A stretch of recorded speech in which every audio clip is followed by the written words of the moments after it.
Where's the Wetwork review? What about the patched variants? And the new Christmas stuff? Kevin, what the actual fuck? Boy, I really hope somebody got fired for that blunder. You probably expected this series to make its return with Umbrella, but change your plans, folks! Patch 4.10 has released with a lot of changes, particularly to variants. And of course, to combat the outdated status of some of the previous videos, even if it's minimal, this video will cover these new updates, as well as the recent additions and two previous variants I originally skipped over, Virtuoso and Wetwork. Now, I'm well aware that the new variants are still very recent, and ideally I'd like to cover them well after they have become fully accessible, but I much prefer to go for them this time rather than waiting. So above all else, take these opinions with a very speculative look. And also keep in mind, the same could be applied to an extent for the retuned variants. Ooh, he did it! He said the thing!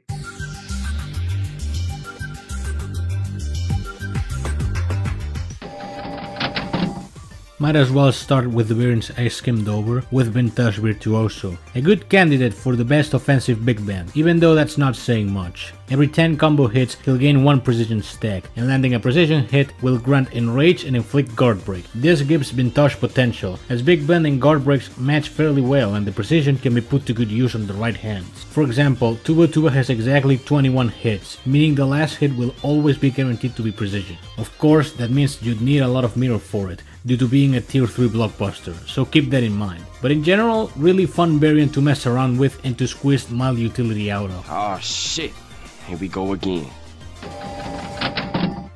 Wetwork has been described as Trashic 2, a fitting description as she operates similarly to her but with alterations. While holding a charge attack, she'll gain evasion stacks, and when throwing the opponent in the air, she'll gain Enrage while inflicting armor break and deathmark. The evasion aspect is pretty neat, as it lets you bypass most attacks, and with the debuffs and Enrage, you'll be dealing heavy damage outputs. Now, the reason she's generally less preferred over Trashic is simply being not as fast as her, and also not having a damage per second tool in bleed. Plus, the barrier and armor options have more utility than evasion. As a result, while I can't recommend her over Tres, I can at least say she's efficient and very fun. Pepe Villuela? Pepe Villuela?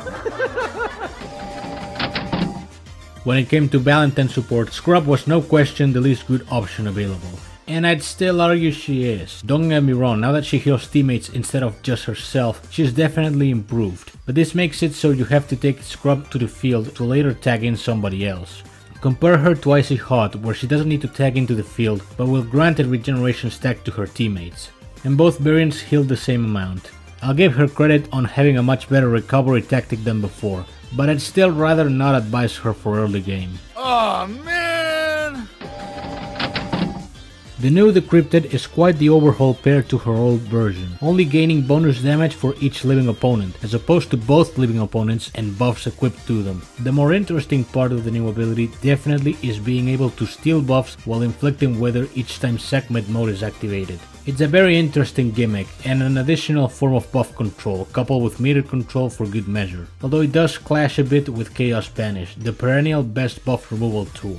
Therefore, careful use of the ability is recommended should you want to steal anything, but I can safely say she's a lot better. This whole situation has just turned his whole life upside down face.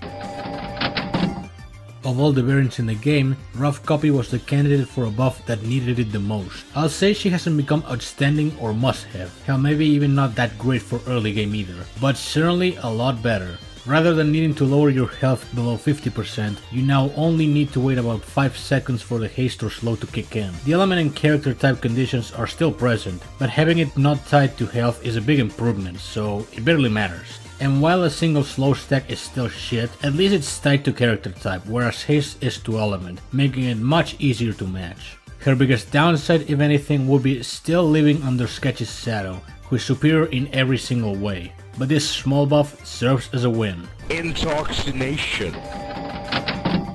First off, shoutouts to Moon Moon. Second, Treble Maker was one of the lucky big bands to get buffed. He used to have a non-existent second ability before, but now it's a miniature dreadlocks. Much like with Futile Resistance, this only works while above 50% HP, although the high combo recovery is still intact, so there's a possibility it can go above that threshold. Surprisingly, he now might be a better defender than the likes of fellow Silver Resident Evil, although due to his previous iteration being so terrible, therefore 1% of people actually took him into Diamond, that still remains yet to be seen.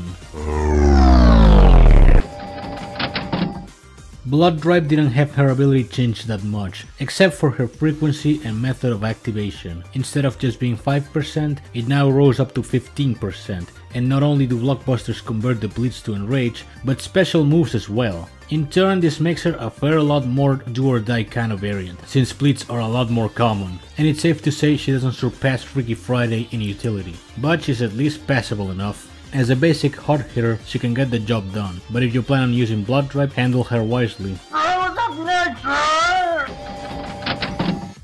Dead Hit had a buff that I was quite excited for, since her previous ability had potential, or at least a fun factor, in consistent unblockables, but never got off at any point due to requiring less than 25% health. Not to mention, the mirror gain and aspect was straight up situational to useless. Now she needs to get her health below 50% to start gaining enrage stacks, and while benefiting from one, her special moves will be unblockable, allowing for easy control of the enemy and combo starts with stuff such as Silver Cord. But since it's buff dependent primarily, you don't outright need to lower your health, but rather use the support with enrage, like rerun or inner pieces. She may still be a bit gimmicky and cumbersome, but definitely she's become a lot more usable, and I absolutely have a lot of fun with her. Godspeed, you magnificent son of a bitch! Raiden, I have nothing important to say, just wanted to let you know that shit's bitchin'. Pyro-Technique has also received a lot of changes compared to her previous version, removing the charge attack aspect for starters. Now blockbusters and special moves have a 20% chance of inflicting with her, and while that's inflicted, she can gain enrage. Equipping multi-hit moves such as Laryngectomy is paramount to both control mirror and power up efficiently. It's a great buff overall, although with middling utility. It works fine, but Valentine already has mirror control options already installed, so Withers feels a tad redundant. But overall, she's become an elemental exclusive worth investing. It's that I just don't care. Freedom Fighter's stun unblocked specials or blockbusters was a fun gimmick for some people, but proved underwhelming regardless due to being easy enough to bypass. Now he's been granted a 10% chance to gain auto block to increase his odds of catching people off guard. From a defensive perspective, this makes him a rather tricky to get around if not prepared with curse or buff control. But it's likely he won't be difficult to bypass either way, even with his Frost Armor compatibility. I will advise though, watch when to use specials if you don't want to get stunned by your own dumbass and an auto block stack. Byte hasn't changed that much. In fact, its additions are rather small, but slightly bump her in utility upwards. Now Burst Polarity is inflicted also on blocked headroom hits, and it lasts about 15 seconds instead of the previous 10. More relevant than the extra length has to be being able to work on blocked hits, since it basically nullifies any real need of knowledge for how to use headrooms. But in my opinion, the core problem of Byte still resides on only having Burst Polarity as her main gimmick, and the Power Surge and Slow don't really add up much. So while she's a lot easier to use, I can't say I would recommend her. You haven't been happy in a fucking while then.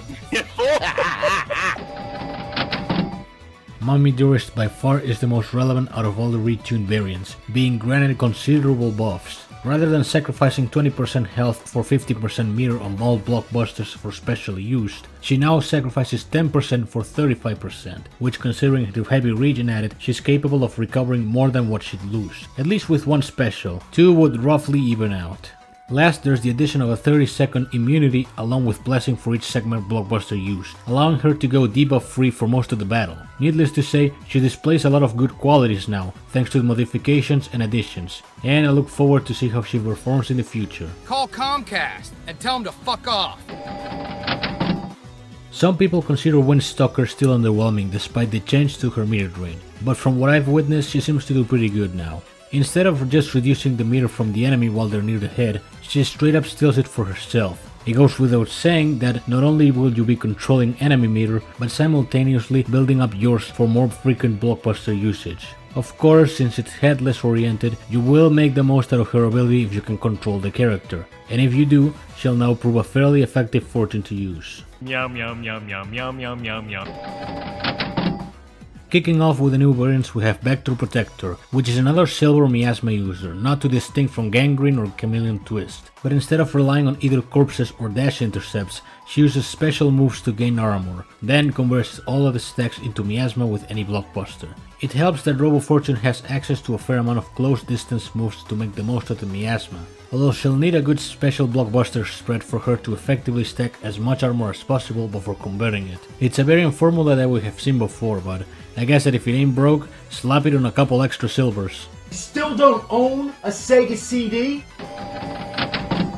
Blitz Glamour is a new variant featuring a direct way of inflicting inverse polarity, although I wouldn't focus on that aspect as much, because of the same reasons stated with Byte. Sure, it makes quick work of recovery reliant variants, but the immunity and debuff clearing aspect is a lot more interesting, for it prevents basically any meddling in form of curse or disable blockbusters. That alone has its fair share of potential. It's difficult to say she'd do any better than the likes of Weekend Warrior in some nodes, since he has a similar debuff clear and set of buffs, but would do better on Don't Poke the Beer for example. But she comes close enough and will most certainly have its fair share of utility. They had an army half of our size and we lost? Dream Demon has been met with disappointment, as she's a passable enough diamond but underperforms for the most part, as after 15 seconds have passed, she'll gain enrage and inflict permanent death mark, and while the enemy suffers from it, dash attacks become unblockable. It takes a while for it to trigger, but it can be made up with a crit set with relationship. That way you can inflict it a little faster. And even still should be pretty average for a diamond. Don't get a wrong impression, as a hard hitter she works perfectly fine. After all, she shares stats with Classicer, and has access to Fuku's kit, which by default makes her pretty stand out. But it may be preferable to use Shadow for a generally basic hard hitter. What the fuck?